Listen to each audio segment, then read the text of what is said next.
Hello, ladies and gentlemen, and welcome to another episode of the Daily Friend Wrap. I'm your host, Nicholas Lorimer, today joined by Hermann Pretorius. So, we are going to continue the discussion about coalitions and the proposed, or it seems like there is going to be a proposal soon, of a government of national unity. So, I'm going to read out a little bit from an ANC statement here. The ANC says that its National Working Committee met on the 4th of June 2024, 2 days after the announcement of the results for the IEC, to receive a report from national officials on meetings held thus far with various political parties. These meetings include meetings with delegations from the IFP, the EFF, the DA, the National Freedom Party, who are very small and only have one seat, and the Patriotic Alliance. The ANC has also had engagements with its alliance partners, the South African Communist Party, COSATU, and SANCO, as part of the consultation process. National officials reported to the National Working Committee that the ANC has repeatedly reached out to the MK Party for an engagement meeting with no positive response. Our door remains open as we continue to reach out to every party that is keen to contribute positively towards moving our country forward. The National Working Committee held a robust and constructive discussion on the perspective and report from national officials. The discussions enriched the ANC perspective and further probed the implications of each option for South Africa and the ANC's historic mission to build a united, non-racial, non-sexist, democratic, and prosperous South Africa for all. Based on the consensus reached, the National Working Committee will take its detailed perspectives on forming a government in South Africa to the National Executive Committee meeting scheduled to take place on the 6th of June, so that's tomorrow. So basically, this statement starts off by sounding this kind of big discussion of unity. It talks about how the voters didn't give any one party a seat at the table or a majority, and therefore there should be some sort of more diverse coalition of voices going forward. Now, that's very vague language, but it does seem to hint at this idea that the ANC is looking at some kind of grand coalition, possibly with at least the DA, maybe also the DA and the EFF and the IFP and the PA, or any combination of those. Herman, it's, I think, a little bit difficult to say what this will look like in concrete terms, but let's think about the hypothetical of a so-called government of national unity, which basically has all the major parties in it except the MK party. Could such an agreement work in any way? I'm very skeptical. I mean, I'm not really sure how a cabinet meeting where you had an IFP, DA, EFF, and ANC minister would actually be able to agree on absolutely anything whatsoever. Yeah, no, I absolutely agree with that. I can't see this working. I think it's a non-starter. I think it's dead on arrival. But I do think it's clever politics from the ANC. If I were the ANC, this would definitely be one of my two preferred options. I would want a government of national unity. Number one, spread the blame. Number two, you've got experience of being the senior partner and cannibalizing smaller parties. Number three, you own the civil service. So if there is a multi-party cabinet, but there's a uniparty civil service that you've ensured over the last 30 years, essentially you have these parties in office, but not in power, because at the end of the day, it is who administers the decisions made by cabinet that really directs the direction of, or directs the purpose and activity of government. So I think this would be a very fine settlement for the ANC in terms of just real politics and crude power politics. I think it would also be good for them reputationally, in the sense that it would harken back to their glory days of, Mandela was the great consensus builder, the government of national unity. Ramaphosa was the leading constitutional negotiator, quote unquote. So it would, I think, perceptionally be powerful and useful for them to go back to that role and earn some of the credibility that they've lost so far. But it's very difficult to see it working. Looking at the DA, the whole moonshot pact that became the multi-party charter was launched on this idea of keeping the EFF and the ANC out of office in sort of together. And implied in that is that you could have the ANC in government, but not the EFF and the ANC. And if the EFF signs up to a government of national unity, then it's very hard to see the DA walking into government and keeping any of their credibility. So it really becomes a political mess that number one doesn't give clarity at this moment, and number two can't even promise any long-term survival. This is one of the problems of any coalition with the ANC, regardless of which party I think it tries to engage in it. And that is the policy of cadre deployment has filled particularly the upper levels of the bureaucracy with loyal ANC cadres. So unless you have the ability to essentially have full control over staffing within your own portfolios, which is extremely unlikely, then you will essentially be in office but not in power, as you say.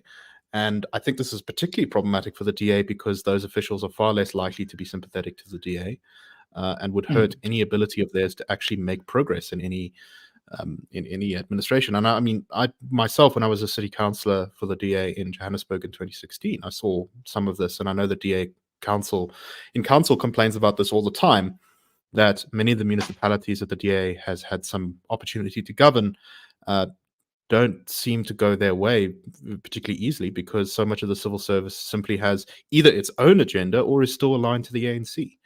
And Absolutely. I don't really understand how a coalition, unless you have an extremely strong hand to do what you want in the spheres that you're in, does anything to rectify that. I think that's 100% true. And if you look at the Cape Town experience, it's clear from that first coalition government's term that it was the civil service that needed to be fixed before the city could be fixed. And I think that's extrapolated to the country as a whole. Corruption, bad service delivery, these things are really caused by the civil service being captured by cadres, corrupt crooks, cronies, comrades, whatever you want to call them. And so if you want to solve the problems in the country, you need to fix the civil service. You need to fix the administrative, operational, building blocks of the state. But the problem is there's also a time pressure issue here. The ANC lost control of the Tshwane Metro in 2016. We're now almost 10 years later, and the decaderization of the Tshwane civil service is a slow and grinding process that is very difficult to manage. The idea that this coalition will need to deliver on its mandate and can't just go in with a fanfare and keep that fanfare going for 5 years. Something will have to improve. Something will have to change. Governance will need to tick up in some way. And you can't do that without fixing the civil service. Now, the civil service is an interesting character in this drama because they might remain pro-ANC for as long as as the public sector unions might remain pro-ANC for as long as they believe that their bread is most likely to be buttered by the ANC. But imagine if the ANC is willing to concede a review of civil service staff numbers, appointments, if the ANC would even dare to entertain that, there's a very real possibility that the civil service unions will themselves become a political player that works against the ANC and get captured by the EFF or MK with radical promises of we will be your best friends in government, be obstructive. And having the bureaucracy as its own political player is not at all an unlikely thing. It happens in countries all over the world. Often there are complaints.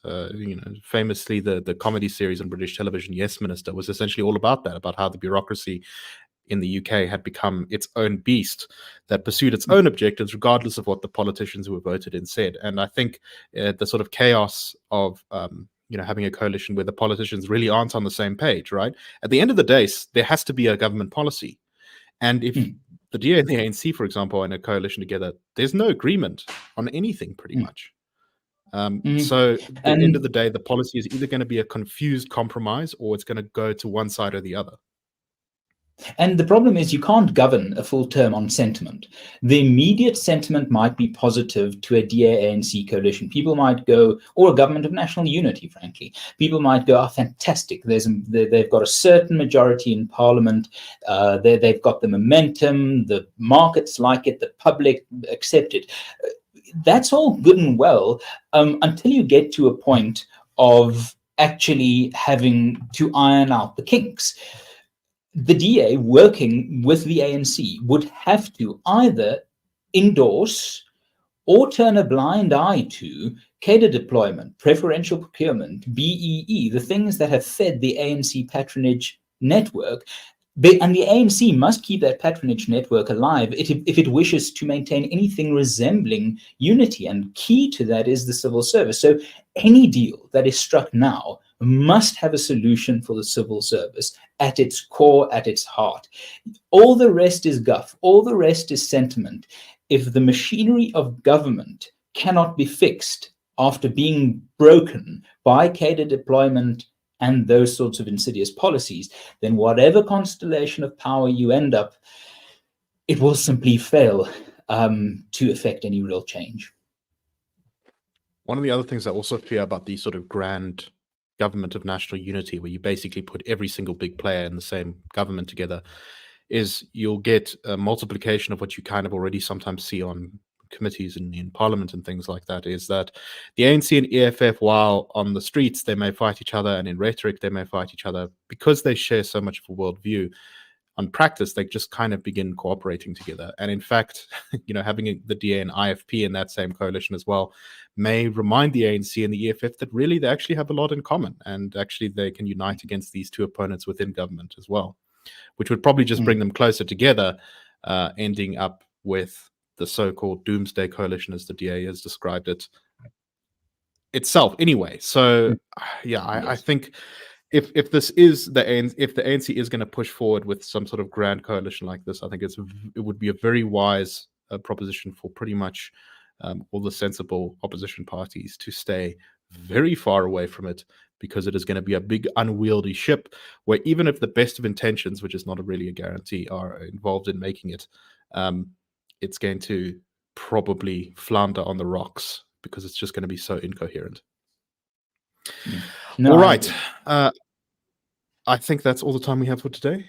This is, of course, a fascinating moment in our country's history. The paths and decisions we take now will have a lot of echoes down the road. That being said, if someone makes a bad deal now, there's always a possibility that things could change. That's one of the wonderful things about having a parliament where the balance of power has shifted so much, is that the possibilities become much more varied in where our politics can go from here. But we'll keep abreast of this and keep our analysis caps on for as the developments as they come down the line. And I hope you enjoyed the show today. That's a wrap.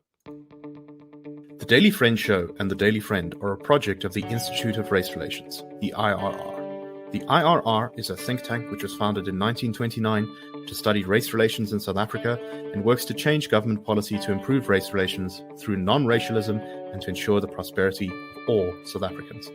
If you like our work and would like to support us, please go to irr.org.za and click Support the IRR. Or you can go to thedailyfriend.co.za and click the Fund Us